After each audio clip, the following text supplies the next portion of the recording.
पैसे का घमंड। Hindi motivation story. जतिन की कार स्कूल के गेट के पास पहुंची। जतिन गाड़ी से उतरने से पहले अपना बैग और बोतल संभाल रहा था। तभी गाड़ी के बाहर एक भिखारिन गोद में बच्चा लिए आकर खड़ी हो गई और शीशे पर खटखट करने लगी। जतिन को बहुत गुस्सा आया। वह गाड़ी से उतरा और बोला, अरे गाड़ी रुकी नहीं कि तुम लोग मांगने आ जाते हो? शर्म नहीं आती? भिखारिन ने कहा, बेटा कल से कुछ नहीं खाया है, कुछ पैसे दे दो, बच्चा भी भूखा है। जतिन ने फटकारते हुए कहा, चल भाग यहाँ से, मुझे वैसे ही देर हो रही है। तभी पास में खड़ा उसका दोस्त रवि बोला, ये लो मेरा लंच, तुम खा लेना और ये पैसे भी रख लो, बच्चे के लिए दूध खरीद लेना। रवि को देखकर जतिन थोड़ा सा झेप जाता है। वह भिखारिन खाना और पैसे लेकर दुआयन देकर चली गई। जतिन ने कहा, यार तू क्यों इन लोगों को सर पर चढ़ा लेता है? तुझे पता भी है कल से रोज तेरे पीछे पड़ जाएगी। वैसे अब तू खाएगा क्या खाना, और पैसे तो तूने उसे दे दिए। रवि बोला, हम जिस लायक हैं हमें औरों की मदद करनी चाहिए। आज का लंच तेरे टिफिन में से खा लूंगा, क्यों नहीं खिलाएगा क्या? ये सुनकर जतिन जोर से हंस पड़ा। उसे देखकर रवि भी हंस पड़ा। फिर दोनों अपनी क्लास की ओर बढ़ गए। अगले दिन से रवि ज्यादा खाना लाने लगा और उस भिखारिन को देने लगा। जतिन को ये सब पसंद नहीं था। एक दिन उसने रवि से फिर बात की, यार तेरे पर पैसे फालतू हैं क्या जो इन लोगों पर लुटाता रहता है? रवि बोला, मेरे पास तो इतने पैसे नहीं हैं, लेकिन अच्छे काम के लिए कभी पीछे नहीं हटना चाहिए। मैंने अपनी माँ को सारी बात बताई, अब वो उसके लिए अलग से खाना बना देती है, साथ ही बच्चे के लिए भी कुछ न कुछ भेज देती है। अब तो इनसे एक रिश्ता सा हो गया है।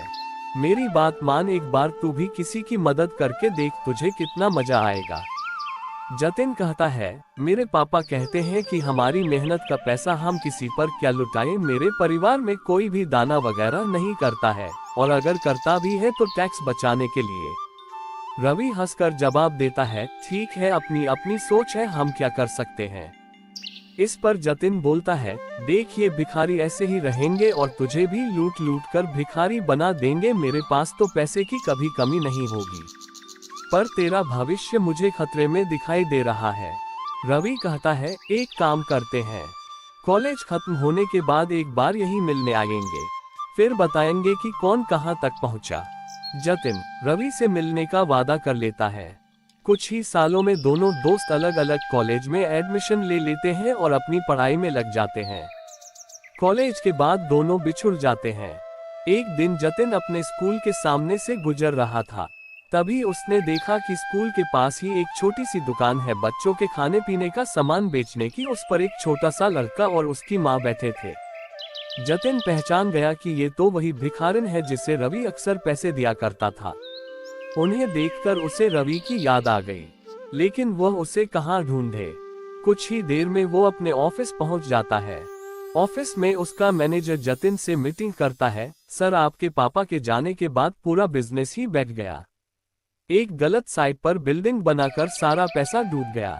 अब एक प्रोजेक्ट है, अगर यह हमें मिल जाए तो काम बन सकता है, वरना 2 महीने में कंपनी और घर दोनों नीलाम हो जाएंगे।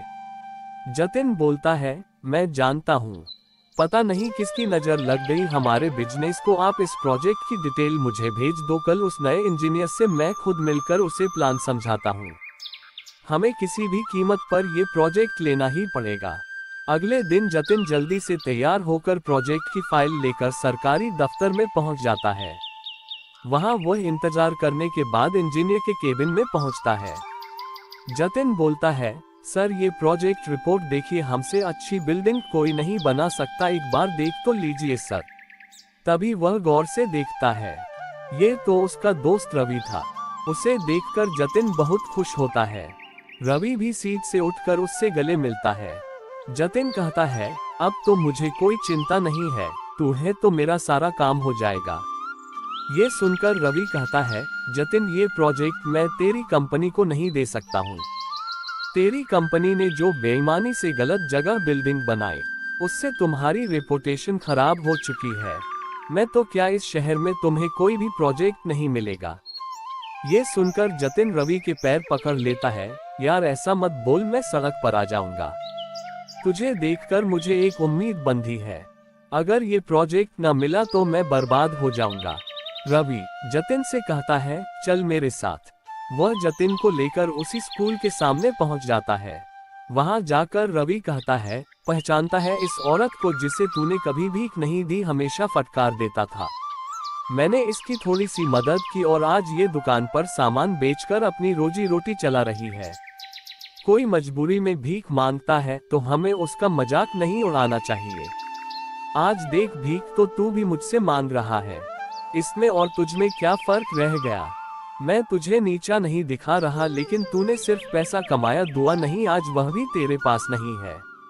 जिस पैसे पर तू घमंड कर रहा था, आज उसी ने तुझे बर्बाद कर दिया। ये सुनकर जतिन की आंखों से आंसू बहने लगे। वह बोला, हाँ तू ठीक कह रहा है। मेरे परिवार ने कभी किसी की मदद नहीं की, यही शिक्षा उन्होंने मुझे दी। रवि जतिन को लेकर उसी दुकान पर पहुंच जाता है। वह औरत उन्हें देखकर उनके पास आ जाती है। भैया आप आइए, बैठिए, मैं अभी आपके लिए कुछ लाती हूँ।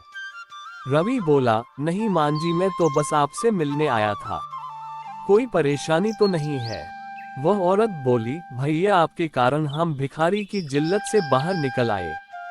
मेरा बेटा अब स्कूल जाता है, यहीं पास ही में हमने एक कमरा किराए पर ले लिया है। मैं अपने बेटे को पढ़ाकर आपके जैसा अफसर बनाना चाहती हूँ। पूरी जिंदगी भी लगी रहूं तो आपका एहसान नहीं चुका सकती। उनसे मिलकर जतिन को भी अच्छा लगा। वहां से कुछ दूर जाकर वह बोला, रवि अब मैं किसी से भीख नहीं मांगूंगा, नए सिरे से शुरुआत करूंगा, ईमानदारी से, और अपनी कमाई का कुछ हिस्सा दान जरूर करूंगा। रवि बोला, अगर तू सच्चाई और ईमानदारी से काम करे तो ये प्रोजेक्ट मैं तुझे दिलवा सकता हूँ। जतिन अपने दोस्त के गले लगकर रोने लगता है। इन आंसुओं में उसका घमंड भी बह गया था। तो दोस्तों, अगर आपको ये कहानी अच्छी लगी तो हमारे चैनल को सब्सक्राइब करें।